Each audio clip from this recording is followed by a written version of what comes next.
බුද්ධ රශ්මි මාලාවේ විදුලිය විවෘත වෙනවා මේ අවස්ථාවේදී. තොරණේ කොටුවෙන් කොටුව රූප රාමුව මෙන්න විදුලියෙන් ඒකාලෝකමත් වෙනවා. අද ධම්මුල්ල ශ්‍රී සුදම්මදින්න පින්බිම අද දවසේත් රමණීය විදුලි රටා අමාවින් තොරණ පුංචි කියලා සමහරු කියන්නේ විදුලි ආලෝක රටා දකිද්දී තොරණේ පුංචියක් පේන නැහැ කියලා තමයි කවුරුත් කියන්නේ.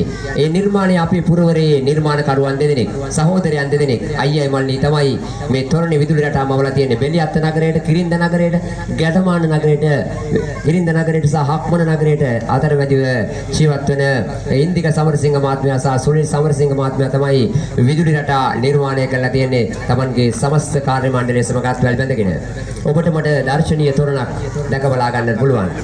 හැබැයි මේ ඉදිරියෙන් ගමන් කරන නිල් පාට කොටු කොටු ෂර්ට් එකක් ඇඳගෙන ගමන් කරන සමරසිංහ සමරනායක ඉවෙන්ට් මැනේජ්මන්ට් අධිපති සමරනායක මහත්මයා මේ තොරණ අපිට නොදෙන්නට ඔබට දර්ශනීය තොරණක් මේ සංවිධායක මණ්ඩලයට ඉදිරිපත් කිරීමට